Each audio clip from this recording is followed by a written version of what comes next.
Welcome to real news 24। আজকের সংবাদে যা থাকছে, নিউজিল্যান্ডের আলনুর মসজিদে জুমার নামাজে মানুষের ঢল। নিউজিল্যান্ডের জুমার নামাজ রেডিও ও টিভিতে সরাসরি সম্প্রচার। নিউজিল্যান্ডের প্রধানমন্ত্রীকে হত্যার হুমকি। খুতবার আগে যা বললেন নিউজিল্যান্ডের প্রধানমন্ত্রী, এবার দেখুন বিস্তারিত।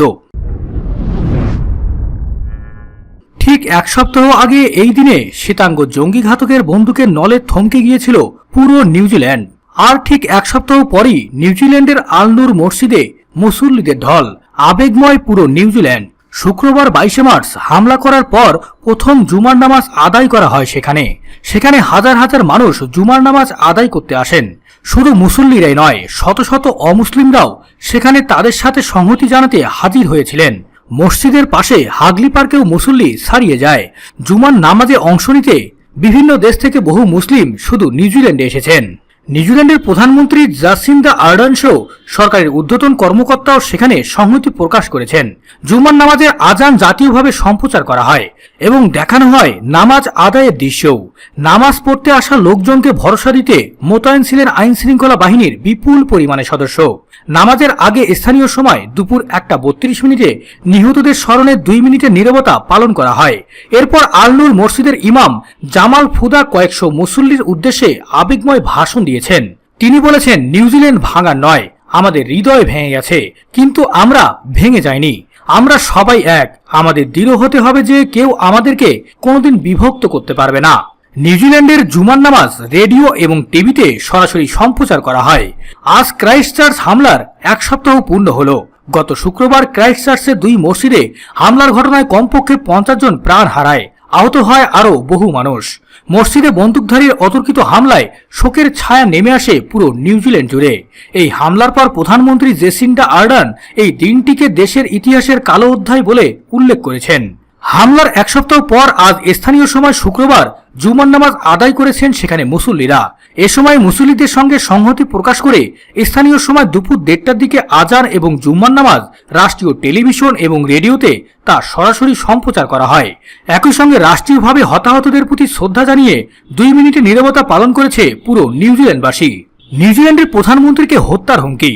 সামাজিক যোগাযোগ মাধ্যমে নিউজিল্যান্ডের প্রধানমন্ত্রী জেসিন্ডা আর্ডার্নকে হত্যার হুমকি দেওয়া হয়েছে। এই ঘটনা খতিয়ে দেখছে দেশটির পুলিশ। টুইটারে ইউ আর নেক্সট লেখা ক্যাপশন সহ একটি বন্দুকের ছবি পাঠিয়ে হুমকি দেওয়া হয়েছে এই জেসিন্ডাকে। নিউজিল্যান্ডের হেরাল্ডের এক প্রতিবেদনে বলা হয়েছে, সামাজিক মাধ্যমে বেশ কয়েকজন ওই পোস্টের বিরুদ্ধে রিপোর্ট করায় যে ওই পোস্ট দিয়েছেন তার অ্যাকাউন্টটি বন্ধ হয়ে গেছে। ধারণা করা হচ্ছে টুইটার অ্যাকাউন্ট বন্ধ হওয়ার 48 ঘন্টারও বেশি সময় আগে এটি পোস্ট করা হয়েছিল। নেক্সট ইটস ইউ লেখা এই ধরনের আরও একটি পোস্টে প্রধানমন্ত্রী জেসিন্ডা এবং নিউজিল্যান্ডের পুলিশকে ট্যাগ করা হয়েছে। বন্ধ করে দেওয়া সেই টুইটার অ্যাকাউন্টে মুসলিম বিরোধী বিভিন্ন বিষয় ছিল এবং সেখানে হোয়াইট সুপ্রিমেসি বা শ্বেতাঙ্গ আধিপত্যের পক্ষ নিয়ে বিভিন্ন ঘৃণ্যমূলক বিবৃতি ছিল। এক বিবৃতিতে পুলিশের মুখপাত্র বলেন, টুইটারে যে মন্তব্য করা হয়েছে সে বিষয়ে সতর্ক রয়েছে পুলিশ এবং এ বিষয়ে তদন্ত করা হচ্ছে। গত শুক্রবার নিউজিল্যান্ডের ক্রাইস্টচার্চের 2টি মসজিদে হামলার ঘটনার পর মুসলিম সম্প্রদায়ের প্রতি সংহতি প্রকাশ করায় জেসিন্ডাকে এমন হুমকি দেওয়া হয়েছে বলে ধারণা করা হচ্ছে। গত শুক্রবারের হামলায় 1 সপ্তাহ পর আজ স্থানীয় সময় দুপুর 1:30টার দিকে আজান এবং জুমার নামাজ তাদের রাষ্ট্রীয় টেলিভিশন এবং রেডিওতে সম্প্রচার করেছে। এরপরই 1:48 দিকে জেসিন্ডাকে হত্যার হুমকির খবরটি সবার সামনে আসে। তবে সামাজিক মাধ্যম টুইটার ব্যবহার করে এ ধরনের পোস্ট করায় টুইটারের সমালোচনা করা হচ্ছে। অনেকেই বলছেন, এ ধরনের বর্ণবাদী এবং সহিংসতা বার্তার বিরুদ্ধে কেন ব্যবস্থা নিচ্ছে না টুইটার। খুতবার আগে যা বললেন নিউজিল্যান্ড প্রধানমন্ত্রী। নিউজিল্যান্ডের ক্রাইস্টচার্চের হামলার পর আজ শুক্রবার ছিল প্রথম জুমা। সন্ত্রাসী হামলার পর প্রথম এই জুম্মাকে স্মরণীয় করে রাখল নিউজিল্যান্ডের কর্তৃপক্ষ।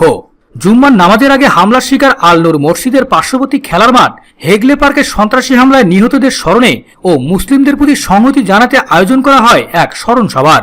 এতে হাজার হাজার নারী পুরুষ অংশ নিয়েছিল। নারীরা অধিকাংশই মাথায় স্কার্ফ পরে এই সভায় যোগ দিয়েছিল, আবার অনেকের হাতে ছিল ফুল। স্মরণ সভায় নিউজিল্যান্ডের প্রধানমন্ত্রী যোগ দেন কালো স্কার্ফ পরে। এ সময় তিনি সংক্ষিপ্ত ভাষণে মুসলিম সম্প্রদায়ের উদ্দেশ্যে বলেন, গোটা নিউজিল্যান্ড আপনাদের দুঃখে ব্যথিত, আমরা সবাই এক।